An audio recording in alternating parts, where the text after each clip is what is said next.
Ladies and gentlemen, boys and girls, children of all ages, welcome to the channel. It's your boy, World of Wrestling, here today to discuss about WWE Smackdown January 3rd, 2025 review.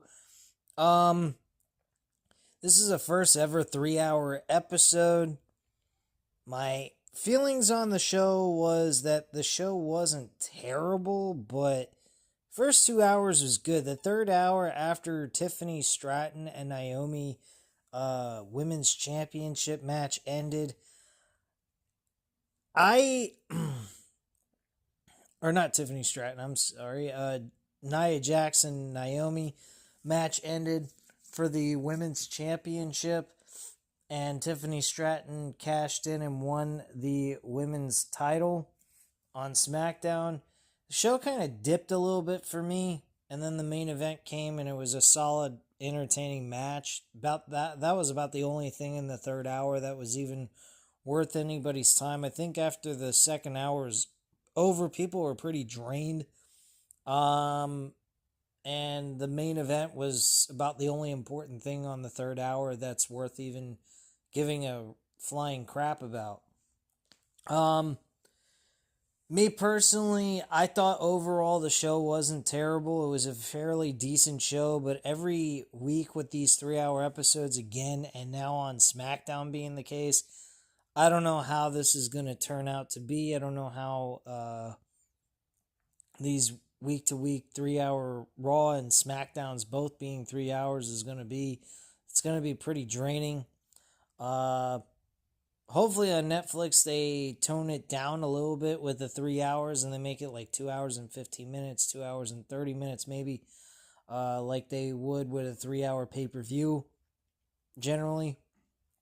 But let's get into it. Cody and Drew McIntyre come out. Cody comes down to the ring to a loud pop from the crowd, and Cody says normally he would ask what they would want to talk about, but they probably want to talk about the same thing. He says, timing is funny in life, just as it is in the industry. He says WWE is on the cusp of changing everything because tonight SmackDown goes 3 hours in Phoenix and Raw goes to Netflix. And his excitement is tempered because he can only be involved so much as he is not cleared to wrestle because Kevin Owens. Cody says at the Royal Rumble it will be him and Kevin Owens in a ladder match. Drew McIntyre's music hits and out he comes to the ring, interrupting Cody Rhodes, and Drew slowly gets in the ring and stares at Cody. Drew hugs Cody in the ring and Cody looks confused. Drew says he is not here to hurt Cody, he is here to help him. He isn't on Drew's list, but Cody is about to screw up his entire life's work. Everything Cody did, all the dues that he paid to be the centerpiece. Drew says this is the greatest generation of the company. Right now, he is the best wrestler they have ever in the ring, and if you look at the numbers, the best of all time by far, and Cody is the quarterback of it all. But Cody is about to screw it all up. He tells Cody that there is a guy running around with a replica title like a fan in the crowd pretending to be a champion, and Cody's neck is hanging by a thread. Drew says this SmackDown gimmick he can see that Cody needs a friend. Cody cuts him off and tells Drew that he knows the transfer window is open and that Drew wants to help him. He says he would like to tell the truth He says he would like to tell the truth back to Drew. He watched Drew carry WWE through its darkest times. He saw that over the last 2 to 3 years, Drew has become a beast on the microphone and in the ring. But he doesn't believe Drew. He doesn't believe Drew, and he can feel the tension, the situation, and it's going to devolve. He tells Drew if he wants a shot at the championship, they might as well do it. Everyone wants it. Drew tells him that he is telling him the truth. He's not here to hurt him, he is here to help him. Drew gets on the ring apron and he tells Cody that he needs to watch his back. Drew drops from the ring apron and Kevin Owens hits Cody from behind. Out come WWE officials who try to break it up, and Kevin is pulled to the outside of the ring and the officials break it up. I really feel like this is something that's going to drag on for the next 3 to 4 weeks going into the Royal Rumble. Now that this match has been made official as a ladder match. And I'm not saying the match is going to be terrible, but this build is going to be very repetitive because they've run out of things to possibly talk about or do. I don't know where they can lead to this down the road as, elevating the story or giving it any extra layers or anything like that. I honestly think that this is going to drag for the next 3 to 4 weeks whenever we get to the Royal Rumble. But it's going to be a great match. I'm looking forward to seeing these two in a ladder match, so it should be a lot of fun. A lot of WrestleMania 10 vibes I'm getting from this type of build. A little bit more personal too, but at the same time, there's just so much that can be told at this point that it's like, what more do we need to tell? Just get the match going. If they were to even take breaks from this up to the Royal Rumble pay-per-view, I wouldn't be against it, but at the same time, it would lower the steam that it's built over time. So it is going to be kind of a repetitive story that's going to be told here because they've kind of run out of stuff to talk about here and, tell a story with. So then we cut to the back and we see the Bloodline entering the ring, the arena. We cut to Bianca Belair and Naomi entering the arena and to Nia Jax walking backstage. Then we get Shinsuke Nakamura versus Andrade. Shinsuke Nakamura, of course, wins the match. LA Knight's music hits after the match, and he runs to the ring. LA Knight with a clothesline into Nakamura. He goes for the BFT, but Nakamura pushes him away and leaves the ring. LA Knight grabs a microphone and tells Nakamura that one way or another, he's coming to collect for what is owed to him, and he will stomp Nakamura to dust with everybody saying, LA Knight, yeah. So that was what happened there. Match between Nakamura and Andrade was fairly decent. And Nakamura has been getting some momentum. I'm hoping that he keeps the title, even though I don't see any super excitement that's going to come about this.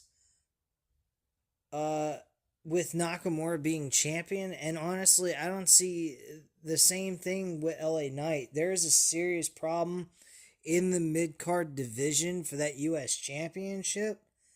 I don't see the same kind of, stories that can be told with the U.S. title like we have on Raw with Braun Breaker as IC champion. He's got so many different challengers that he can build a story with and have a good match with. I mean, this IC championship has seen a lot of good shit. The U.S. championship has not. Logan Paul and LA Knight was the best story, which wasn't even much of a story to begin with. But it was a decent enough story to tell, and it did its job. But the U.S. championship has kind of hit rock bottom here with creativity overall. Next, we had Apollo Crews is shown walking backstage, and he is stopped by Pretty Deadly. Yeah, Pretty Deadly. They're deadly, all right. Pretty deadly boring. Cruz tells them that everyone knew they were lying about who attacked Angelo Dawkins, and in comes El Gato del Fantasma. Santo tells them that if Pretty Deadly aren't going to lie, they can lie to their faces. Pretty Deadly tells them that it is ridiculous and to calm down. They grab Pretty Deadly, but in comes Nick Aldis and WWE officials who break it up. Seems like Nick Aldis is starting to get a lot of chaos backstage and in the arena, in the ring area as well, like Adam Pearce has been getting on Raw. Nick Aldis is speaking to Pretty Deadly, and in comes DIY. He tells them they are all on thin ice and walks away. DIY tells them they would be great number one contenders, but they have a big title match against Motor City Machine Guns, and it's very important that they leave tonight as champions. Mitchin versus Piper Niven. This was the next match. Mitchin ends up beating Piper Niven in this matchup. It looks like Mitchin is going to get probably the first crack at the Women's U.S. Championship. I don't know how that match is going to turn out, but whatever. I'm not too keen on that. Back from commercial, Paul Heyman is in the ring and he introduces himself. He says he wants to set the record straight. He says on Monday he will find out who is the real tribal chief.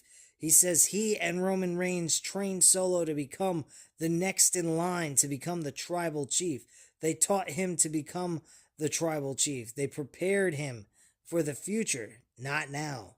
He says at WrestleMania, Roman turned his attention to Seth Rollins for a moment, and Cody took advantage. And that is where Solo Sikoa stole the Olafala from Roman. He says the stupid son of a bitch stole it from Roman Reigns. He got rid of Jimmy Uso, the Wise Man, and everyone. And he brought in Tanatonga, Jacob Fatu, and Tangaloa. Heyman is about to leave, but out comes Solo Sikoa to the ring. Heyman tells him he is 10 seconds away from pissing in his pants because the last time he said that Solo was not his tribal chief, he got sent through a table. He knows if he blinks at him wrong, Tamatonga and Jacob Fatu will come out and the same thing will happen again. Solo extends his hand and asks for a microphone. Tells Heyman that he wants to owe Heyman a favor. On Monday, he needs someone to hold the Ulafala during the tribal combat match. He needs someone who loves his family, and on Monday, if Roman beats him, he will acknowledge Roman as the tribal chief, but when he beats Roman, he will put the Ulafala around his neck, and everyone will know he owns the Ulafala and that he owns Paul Heyman. The fans booed, and Solo Sikoa leaves the ring. Obviously, with that commentary and what happened there, we all know what's going to happen. Roman's going to win this match now. This made it very obvious. There was no way in hell that Paul Heyman was going to become Solo Sikoa's wise man. So Roman tonight is going to win. Very obvious.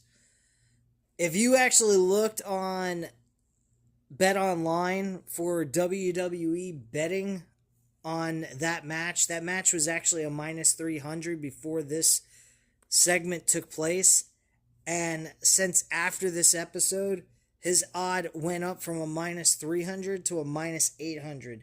So the only way you could actually even win $10 is you have to bet $80 just to win. That's kind of crazy. And to bet to win $25 back on an $800 or a minus 800 odd, I believe you'd have to probably put in a couple $100, more than likely. Yeah, obviously you'd have to put in a couple $100 in order to win this. That's crazy. That is really nuts. So yeah, I think it would be about $185 to win $25. That's insane.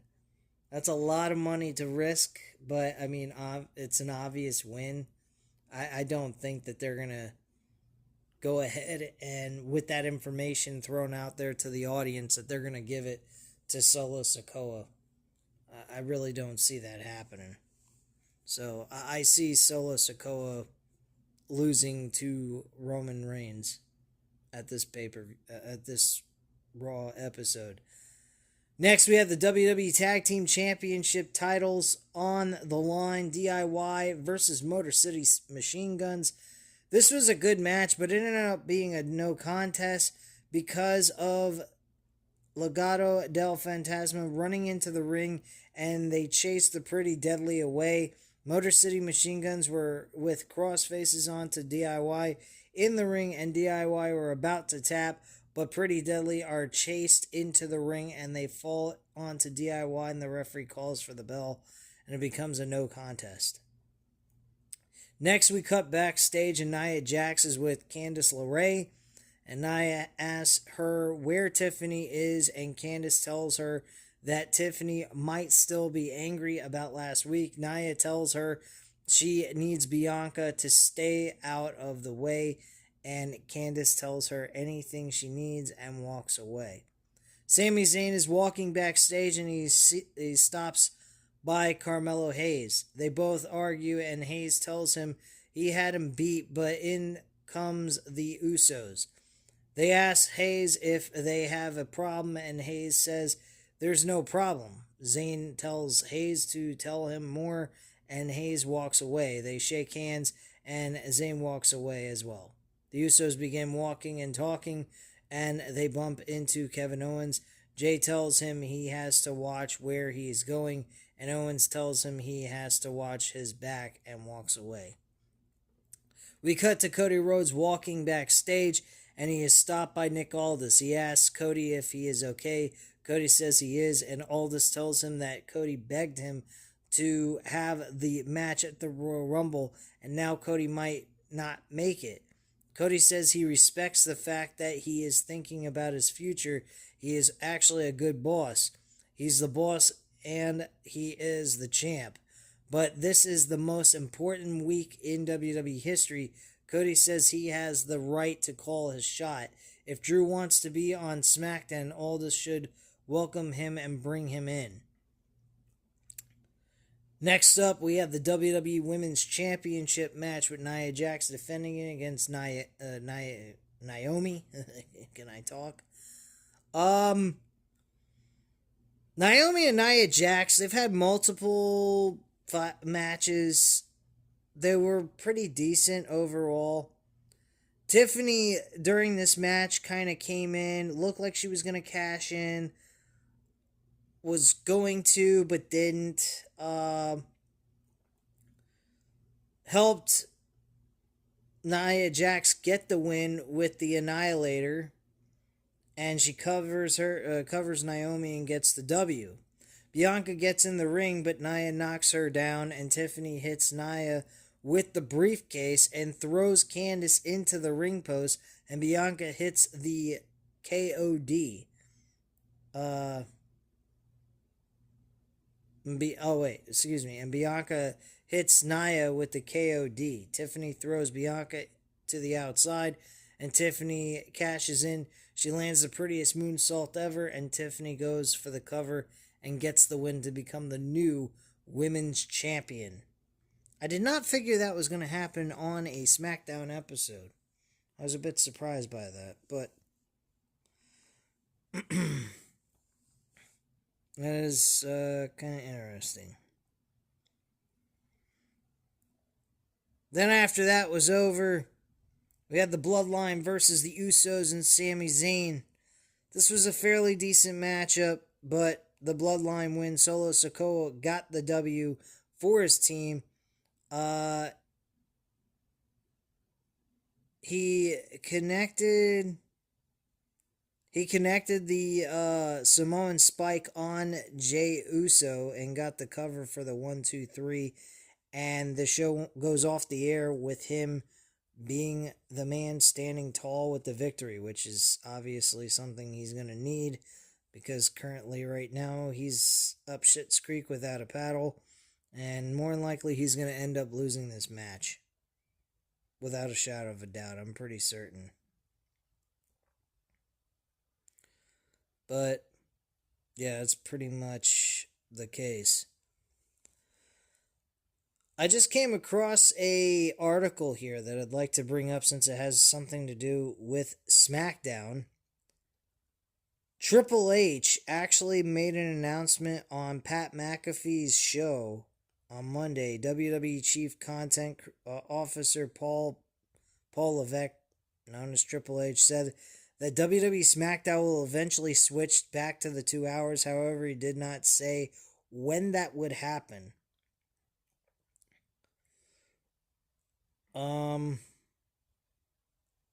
So there's a possibility we may be able to see this going to back to 2 hours, which I think it needs to be.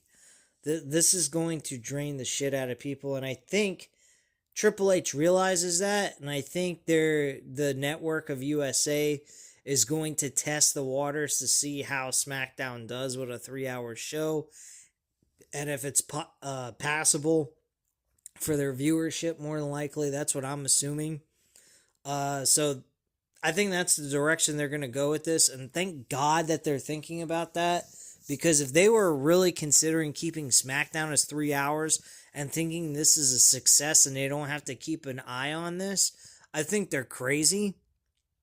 I think it is going to drain Triple H and his creative team quite a bit to be putting together 6 hours worth of content between Raw and SmackDown all together. I think it's a bit much and a bit challenging. Not to mention the rosters. If they get rid of the brand split and they do it that way, I believe that would work. That would be very effective in that sense. But to have SmackDown as a 3-hour show with only the SmackDown performers there, I think is going to drain the shit out of us and the creative team altogether.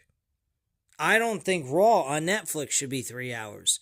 I don't think they have the roster to fill in 3 hours worth of content without having fluff throughout the entire show. I just don't see it happening. I see that this is going to be very complicated. It's going to be very boring for the audience sometimes, and it's not going to be a creative thing that's the issue, because God knows if we got creative booking decisions like Vince McMahon, then 3 hours would be more tasking than it already is.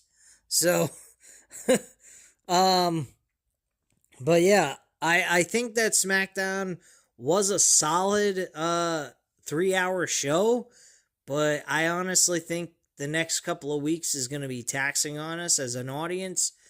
And I don't think we're going to stay interested in these 3-hour episodes. We're getting 3 hours of Raw on Netflix. I don't believe we're not going to be able to want to watch. We're probably going to get bored of this shit. I honestly believe that. Like I said, once we got to the 3rd hour, the show got fucking boring. That's all I have to say on that. But anyway, guys, that's all I have to say at this time. I may be back here tonight with the review of Raw, or I may upload it tomorrow and give you guys the review tomorrow. Probably I'll give it to you tomorrow because I'm going to probably be tired after watching this 3-hour Raw episode like I was with SmackDown.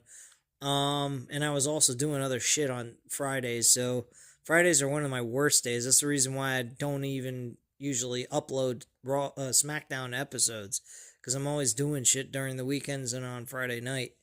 So I try to give you guys these reviews on SmackDown, but I'm not always successful. Generally, I'm not. But that's all I have to say at this time, guys. So you know what to do. Hit the like button if you like the video. Hit the subscribe button if you're not already subscribed to the channel. And leave a comment down below. I'll definitely get back to you on that. Thank you guys very much for watching. And have a great night, guys. Bye.